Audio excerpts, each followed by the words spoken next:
Parliament సమావేశాలు జరుగుతున్న వేళ మరి నేడు రాజ్యసభలో అమిత్ షా గారు రాజ్యాంగ నిర్మాత అయినటువంటి డాక్టర్ బిఆర్ అంబేద్కర్ గారిని అవమానపరిచే విధంగా వ్యంగ్యంగా మాట్లాడడం, దేశ ప్రజలకు క్షమాపణ చెప్పాలని దళిత హక్కుల పోరాట సమితి అదేవిధంగా ఏఐటీసీ కాంట్రాక్ట్ కార్మిక సంఘం తరఫున మేము అమిత్ షాను డిమాండ్ చేస్తూ ఉన్నాం. ఖబర్దార్ అమిత్ షా అని హెచ్చరిస్తూ ఉన్నాం.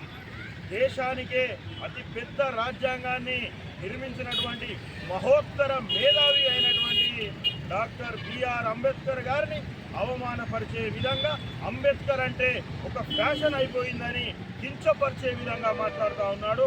అంబేద్కర్ అంటే ఫ్యాషన్ కాదు, అంబేద్కర్ అంటే ఈ ప్రపంచానికే ఒక దిక్సూచిగా నిలిచినటువంటి గొప్ప మేధావి అయినప్పటికీ ఈరోజు నిండు సభలో అవమానపరిచే విధంగా మాట్లాడడం నిజంగా అమిత్ షా సిగ్గుపడాలి, దేశానికి క్షమాపణ చెప్పాలని మేము డిమాండ్ చేస్తూ ఉన్నాం. అదేవిధంగా ఈ ప్రజలు దేవుణ్ణి నమ్ముకోండి, మీకు 7 జన్మల పుణ్యం వస్తుంది, అంబేద్కర్ను నమ్ముకుంటే ఏమొస్తుంది అనేది మాట్లాడడం నిజంగా ఇది దురదృష్టకరమైనటువంటి దినంగా మేము పాటిస్తూ ఉన్నాం. ఏది ఏమైనప్పటికీ కూడా కేంద్ర ప్రభుత్వం అమిత్ షాను బర్తరఫ్ చేయాలి.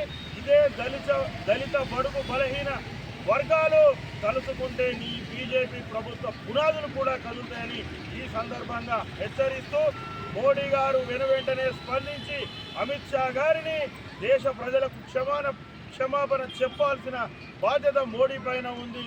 ఏది ఏమైనప్పటికీ కూడా బర్తరఫ్ చేయాలి అమిత్ షాని మేము డిమాండ్ చేస్తూ ఉన్నాం.